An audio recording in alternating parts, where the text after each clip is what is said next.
Assalamualaikum warahmatullahi wabarakatuh.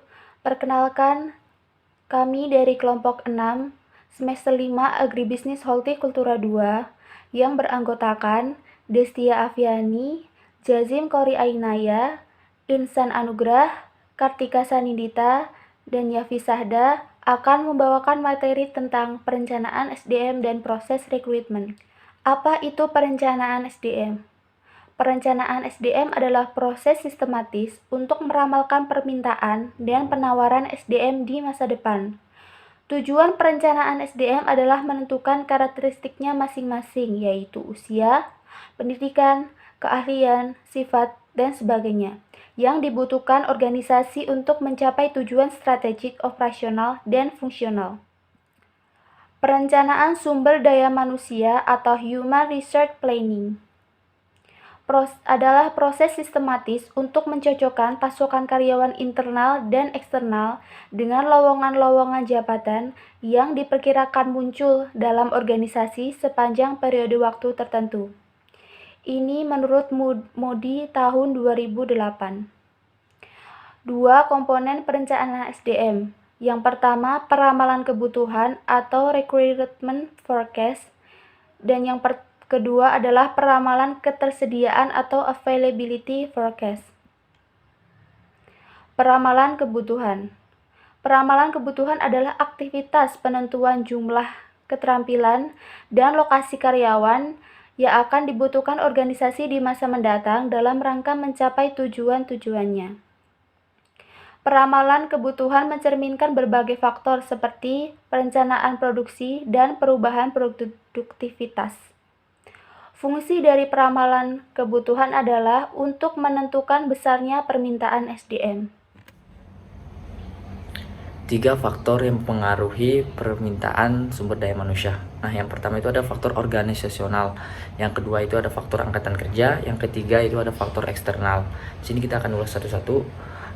Yang pertama itu faktor organisasional. Yang mempengaruhi itu ada beberapa poin. Yang pertama itu adanya rencana strategi.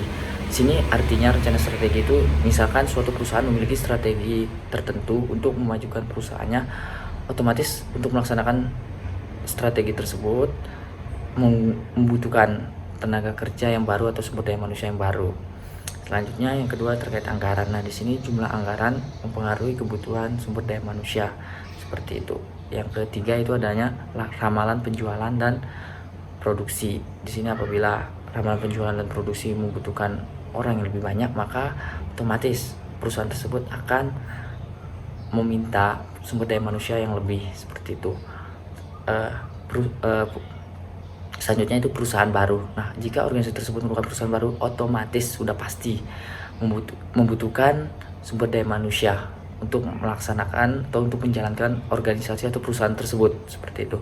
Yang kelima yaitu adanya desain organisasi dan jabatan. Nah, di sini artinya itu desain organisasi maksudnya jika ada perubahan bentuk organisasi ataupun jabatan dari perusahaan tersebut, maka otomatis membutuhkan sumber daya manusia yang lain seperti itu. Yang kedua itu faktor angkatan kerja. Nah, di sini ada beberapa poin yang mempengaruhi permintaan SDM dari faktor angkatan kerja. Yang pertama itu ada pensiun. Nah, di sini pensiun artinya jika di suatu perusahaan ada karyawan yang pensiun, maka secara otomatis karyawan di perusahaan tersebut berkurang dan pastinya akan membutuhkan karyawan yang baru. Maka dari itu akan mempengaruhi permintaan sumber daya manusia. Yang kedua itu adanya pengunduran diri. Nah, di sini pengunduran diri artinya jika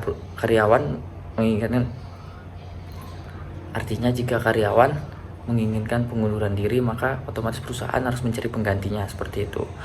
Yang ketiga itu adanya pemberhentian. Pemberhentian di sini maksudnya itu ada pemecatan, kasarnya ya teman-teman, pemecatan dari perusahaan. Yang jelas perusahaan juga akan mencari pengganti dari karyawan yang telah dipecat seperti itu. Selanjutnya ada kematian. Nah, kematian ini sudah menjadi faktor umum ya. Jadi apabila ada karyawan yang meninggal, otomatis perusahaan akan mencari penggantinya. Terus yang kedua ada kemangkiran. Nah, di sini kemangkiran artinya karyawan yang tidak tepat waktu dan lain-lain, maka dibutuhkanlah karyawan yang lainnya seperti itu. Selanjutnya itu faktor eksternal. Di sini faktor eksternal ada beberapa poin yang mempengaruhi permintaan sumber daya manusia. Yang pertama yaitu ada ekonomi. Nah, di sini ekonomi artinya yaitu jika ekonomi di suatu wilayah, di suatu tempat itu sangat tinggi, sangat baik, maka otomatis permintaan kepada perusahaan tersebut mungkin lebih tinggi. Jadi membutuhkan karyawan lebih banyak seperti itu. Selanjutnya ada sosial politik dan hukum. Yang kedua ada teknologi. Nah, semakin majunya zaman maka teknologi semakin maju, maka dibutuhkanlah para penggerak teknologi tersebut, yaitu sumber daya manusia yang bermutu. Yang terakhir yaitu adanya pesaing. Nah, pesaing ini sudah jelas nyata di depan mata seperti itu.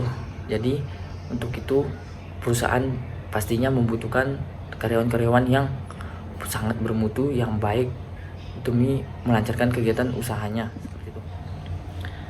Metode peramalan kebutuhan sumber daya manusia.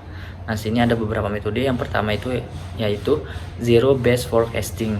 Artinya menggunakan tingkat kekaryawanan organisasi yang saat ini sebagai titik awal untuk menentukan kebutuhan penyediaan karyawan atau staffing di masa yang akan datang.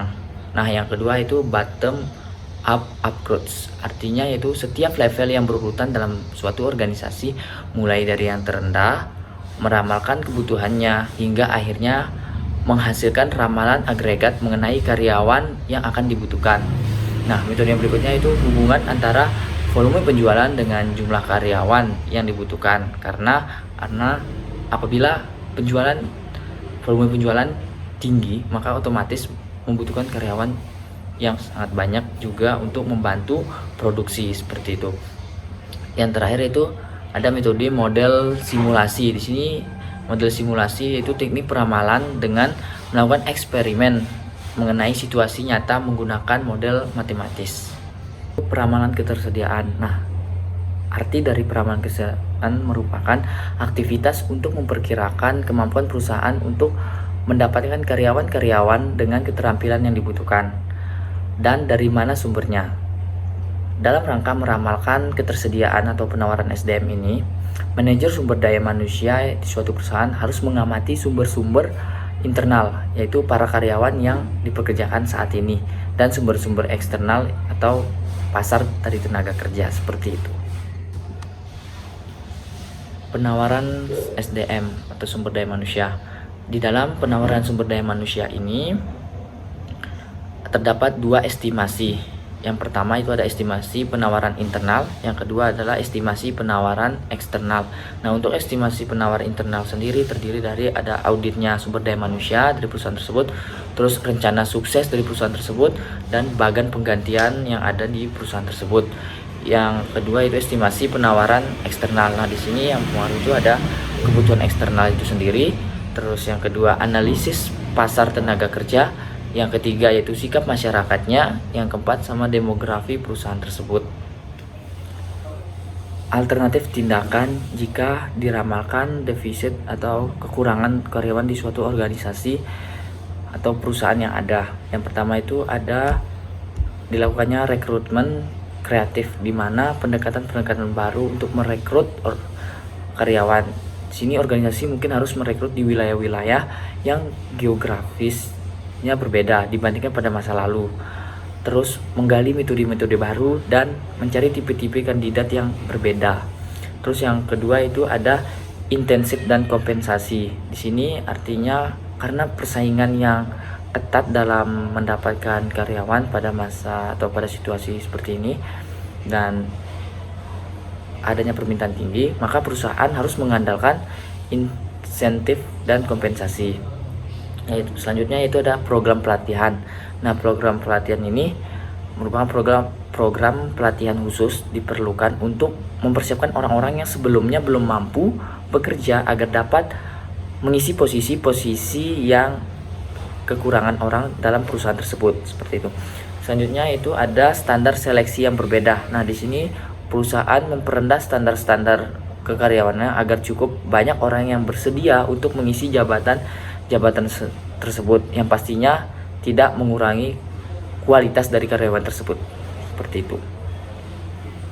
Alternatif tindakan jika diramalkan surplus atau kelebihan karyawan, yaitu penarikan terbatas, pengurangan jam kerja, pensiun dini, dan perampingan.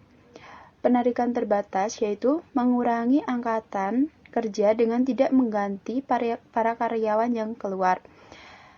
Pengurangan jam kerja yaitu perusahaan juga bisa menanggapi berkurangnya kebutuhan beban kerja dengan mengurangi jumlah total waktu kerja.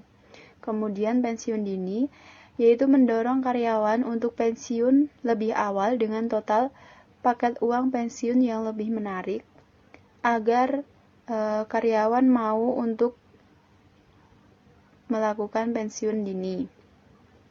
Kemudian perampingan yaitu kebalikan dari pertumbuhan perusahaan dan menyarankan perubahan sekali waktu dalam organisasi dan jumlah karyawan yang dipekerjakan. Rekrutmen. Pengertian dari rekrutmen yaitu upaya pencarian dan perolehan sejumlah kandidat karyawan yang qualified sehingga memungkinkan perusahaan dapat menyeleksi orang-orang yang paling tepat untuk mengisi lowongan pekerjaan tersebut. Tujuan dari rekrutmen yaitu menerima pelamar sebanyak-banyaknya sesuai dengan kualifikasi kebutuhan perusahaan dari berbagai sumber, sehingga memungkinkan akan terjaring calon karyawan dengan kualitas tertinggi dari yang terbaik. Prinsip-prinsip rekrutmen yaitu 1. Mutu karyawan yang direkrut harus sesuai dengan kebutuhan perusahaan. Yang kedua yaitu jumlah yang direkrut harus sesuai dengan kebutuhan juga. Kemudian yang ketiga, biaya yang perlu diminimalkan. Yang keempat, perencanaan dari keputusan yang strategis.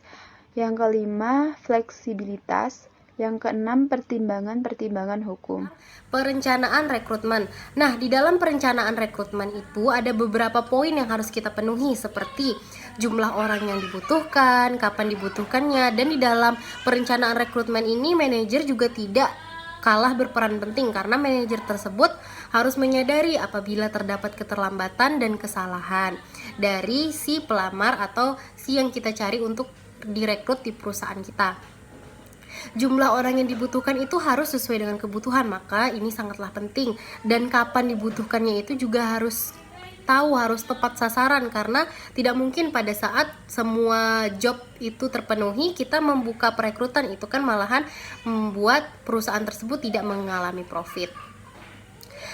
Nah, kemudian ada yang namanya proses rekrutmen. Di dalam proses rekrutmen ini terbagi menjadi dua, ada yang sumber internal dan ada yang sumber eksternal. Sumber internal seperti namanya intern, berarti kan dari dalam. Jadi sumber internal itu karyawan yang akan mengisi lowongan kerja yang diambil itu berada di dalam ruang lingkup perusahaannya itu sendiri. Misalnya contoh, di dalam perusahaan itu akan ada perekrutan tentang supervisor, pengangkatan sebagai supervisor. Maka karyawan yang berhak untuk mendaftarkan diri atau direkrut itu adalah karyawan yang berada di dalam perusahaan itu tersendiri.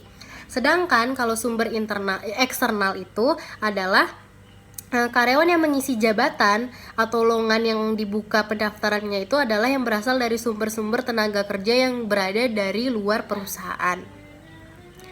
Nah, di dalam proses rekrutmen itu juga sumber eksternal dan internal itu dibagi lagi. Dari sumber internal itu ada poin-poinnya seperti mutasi promosi, rotasi, demosi, terus ada penawaran terbuka, ada penempatan kembali. Dan sedangkan di sumber eksternal itu bisa disiarkan tuh seperti dari iklan, agen tenaga kerja, pemerintah atau swasta, lembaga pendidikan, walk-ins, asosiasi, profesi, rekomendasi, magang, dan lain sebagainya. Nah, seperti kemarin kita kan ada magang nih dari Polbangtan, itu tuh juga bisa menjadi referensi bagi perusahaan untuk merekrut kita, karena itu juga termasuk ke dalam proses rekrutmen yang ada pada sumber eksternal. Terus kemudian langkah-langkah rekrutmen itu ada 5. Yang pertama, perencanaan dan peramalan karyawan sumber daya manusia atau SDM. Dan yang kedua, dalam rekrutasi itu ada pendaftaran calon karyawan. Jadi karyawan ini mendaftar. Dan yang ketiga, pelamar itu mengisi aplikasi pelamar sesuai jabatan yang dibutuhkan dan diperlukan oleh perusahaan tersebut. Dan yang keempat, dari perusahaan itu menyeleksi nih calon karyawan yang mana yang tepat atau yang mana yang kurang beruntung untuk direkrut ke dalam perusahaan mereka. Dan yang kelima adalah supervisor dan yang lain mewawancarai calon karyawan terpilih untuk keputusan akhir, karena proses wawancara ini adalah sangat penting. Jadi supervisor dan para pewawancara atau para juri istilahnya mengetahui nih secara langsung apakah orang ini benar-benar berpotensi untuk dimasukkan ke dalam perusahaan yang mereka dirikan atau tidak, seperti itu. Dan yang selanjutnya adalah analisis sumber rekrutmen. Analisis sumber rekrutmen ini pun dibagi menjadi dua, ada yang internal dan ada yang eksternal. Ini saya akan menjelaskan tentang yang internal. Yang internal itu juga mempunyai kelebihan serta kekurangan. Kelebihannya adalah karena dia internal, dia mengenal lebih baik organisasi di dalamnya, karena orang yang direkrut itu berada di dalam perusahaan itu sendiri. Dan yang kedua, biayanya rendah, ya balik lagi karena kan di dalamnya kan. Terus yang ketiga, meningkatkan motivasi dan semangat karyawan. Jadi karyawan yang sudah lama, yang sudah berpengalaman, yang mempunyai potensi tinggi, itu mereka lebih termotivasi untuk menaikkan pangkat mereka, untuk bekerja lebih giat agar dapat mengikuti rekrutmen untuk jenjang karir yang lebih bagus. Dan yang terakhir adalah kemampuan kandidat dikenali lebih baik, ya seperti tadi, karena internal tidak. Jadi para supervisor dan para orang-orang di dalam tersebut mengetahui lebih baik tentang pengalaman serta kinerja yang mereka miliki. Akan tetapi di dalam analisis sumber rekrutmen ini selain kelebihan juga mempunyai kekurangan. Kekurangannya itu adalah persaingannya ketat, karena bersaing dengan sesama yang sudah ada di dalam situ. Terus mereka sama-sama mengenali lingkungan kerjanya, sama memiliki pengalaman yang lebih baik. Terus yang kedua, masalah motivasi dan semangat kerja bagi karyawan yang tidak terpilih, karena tidak bisa kita pungkiri nih, kalau misalnya kita tidak terpilih itu kan kita merasa kecewa pasti. Terus selain kita merasa kecewa, jadi semangat kita tuh kayak, ya saya tidak terpilih nih. Terus kayaknya untuk melanjutkan lagi tuh sedikit malas atau mempunyai rasa kekecewaan yang sulit diungkapkan. Tapi hal tersebut bisa kita atasi dengan motivasi-motivasi dari rekan-rekan yang lain. Dan yang terakhir adalah kandidat potensial mewarisi kelemahan kultural. Baik teman-teman, materi selanjutnya adalah mengenai analisis sumber rekrutmen eksternal.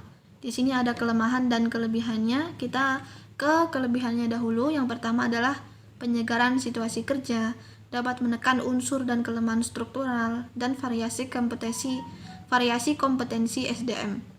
Untuk kelemahannya, yang pertama adalah masalah ketepatan bagi organisasi dan lingkungan, menurunkan semangat dan motivasi tenaga kerja yang lama, dan juga perlu waktu. Ya, selanjutnya mengenai materi metode rekrutmen tenaga kerja.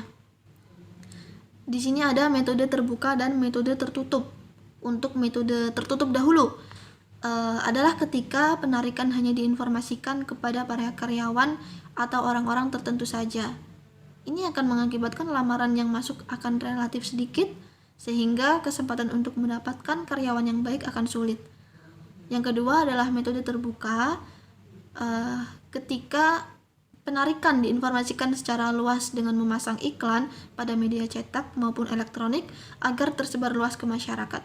Dengan metode terbuka ini, harapannya adalah banyak pelamar yang masuk sehingga kesempatan untuk mendapatkan karyawan yang qualified akan lebih besar. Lanjut mengenai kendala-kendala penarikan. Ada kebijaksanaan organisasi dan penarikan persyaratan jabatan. Untuk kebijaksanaan organisasi memiliki pengertian yang merupakan cermin utama berhasil atau tidaknya penarikan calon pegawai. Kebijaksanaan organisasi akan mempengaruhi penarikan adalah kebijaksanaan mengenai kompensasi dan kesejahteraan, promosi, status karyawan, dan sumber tenaga kerja. Persyaratan jabatan.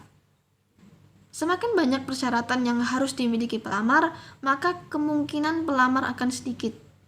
Sebaliknya, jika persyaratan sedikit, kemungkinan pelamar yang akan mendaftar ini akan semakin banyak. Sekian materi dari kami, kurang lebihnya kami mohon maaf. Wassalamualaikum warahmatullahi wabarakatuh.